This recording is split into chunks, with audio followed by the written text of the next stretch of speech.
Brigadir Jenderal Tni Purnawirawan Dr. Haji Sumarno Sosroatmodjo lahir pada tanggal 24 April 1911 di Rambipuji, Kabupaten Jember.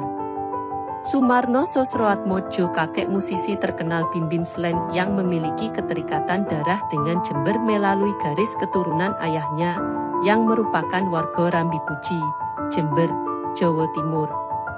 Keluarganya Bim Bim memiliki ikatan erat dengan tanah kelahiran tersebut.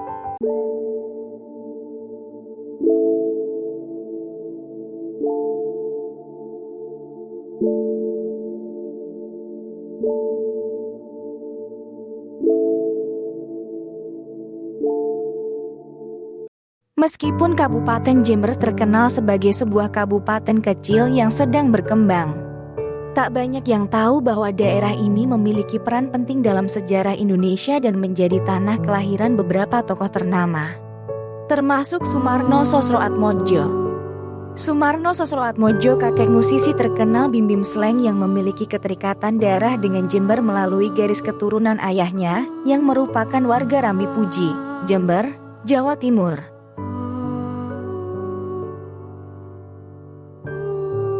Keluarganya Bim Bim memiliki ikatan erat dengan tanah kelahiran tersebut.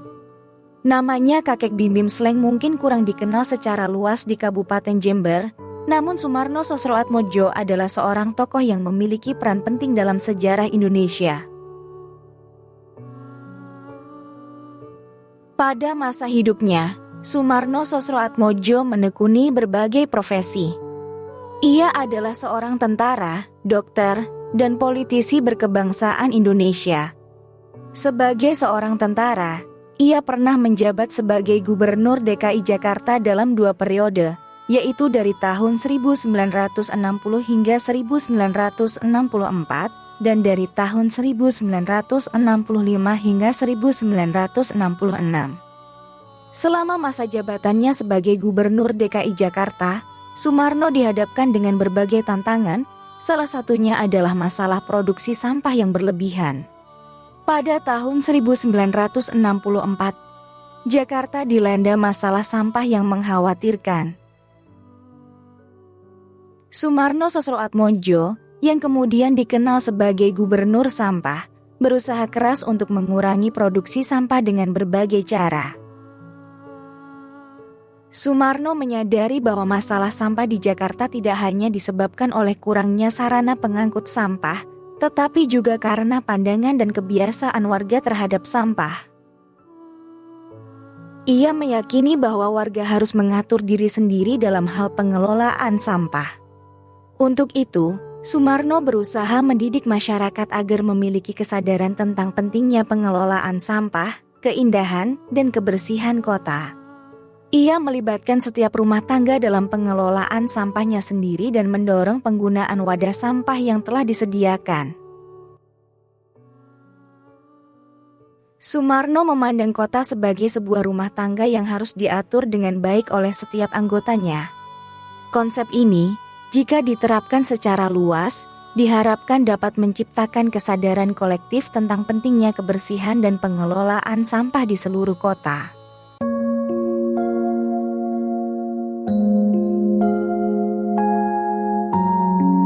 Sebagai Gubernur Sampah, Sumarno meluncurkan kampanye penyuluhan dan pendidikan untuk mengubah pola pikir dan perilaku masyarakat terkait sampah.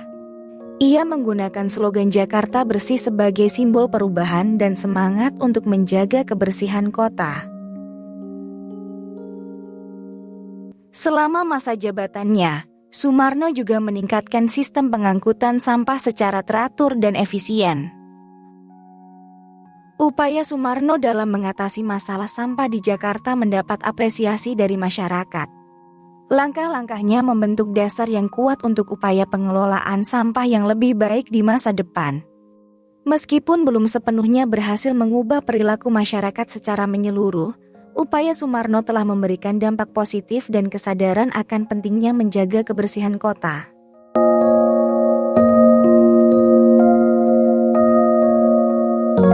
Tidak hanya berkarier di militer, Sumarno Sosroatmodjo juga merupakan seorang dokter yang ikut berperan dalam upaya peperangan di Indonesia. Pada masa kepemimpinannya sebagai Gubernur DKI Jakarta, ia dihadapkan pada beberapa masalah, terutama yang berkaitan dengan isu Papua Barat dan demonstrasi Ganyang Malaysia.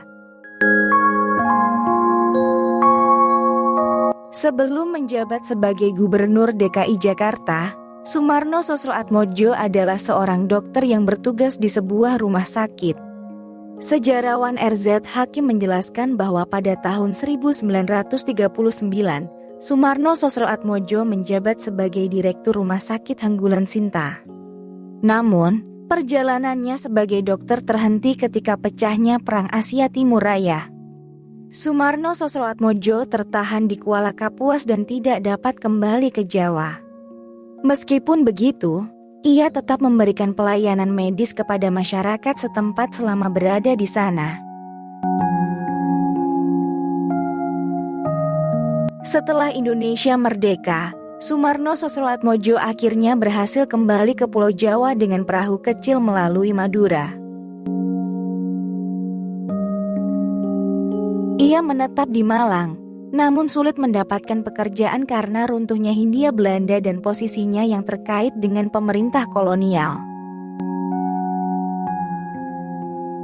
Pada peristiwa 10 November 1945, Soemarno Sosroatmodjo turut menjadi saksi atas perang berdarah tersebut selaku dokter angkatan darat berpangkat kapten.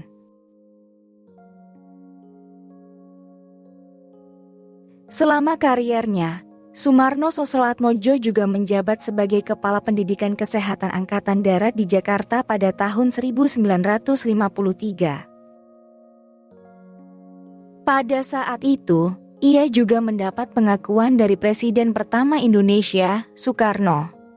Presiden Soekarno tertarik dengan karya-karya Soemarno Sosroatmodjo dan akhirnya memilihnya sebagai Gubernur DKI Jakarta yang pertama. Pada tanggal 29 Januari 1960, Soekarno secara resmi mengangkat Soemarno Sosroatmodjo sebagai Gubernur DKI Jakarta. Selama masa kepemimpinannya sebagai Gubernur DKI Jakarta yang pertama, Soemarno Sosroatmodjo mengawasi pembangunan besar-besaran di pusat pemerintahan Indonesia. Beberapa proyek penting yang dilakukan pada saat itu antara lain Monumen Nasional Monas, Stadion dan Kompleks Olahraga Senayan, Patung Selamat Datang, Patung Pahlawan Tugutani, Proyek Ancol, Proyek Senen, dan masih banyak lagi. Tidak hanya itu, Soemarno Sosroatmodjo juga mencetuskan konsep rumah murah untuk rakyat. Ia mengusulkan pembangunan rumah murah dengan luas 90 meter persegi yang dibangun di atas tanah seluas 100 meter persegi, terdiri dari 2 lantai, dan berlokasi dekat dengan tempat kerja. Konsep ini bertujuan untuk memberikan akses perumahan yang terjangkau bagi masyarakat pada saat itu. Selama menjabat sebagai Gubernur DKI Jakarta, Soemarno Sosroatmodjo pindah ke Jalan Pasir Putih 4/5, Ancol, Jakarta Utara. Di rumah tersebutlah ia menghabiskan sisa hidupnya.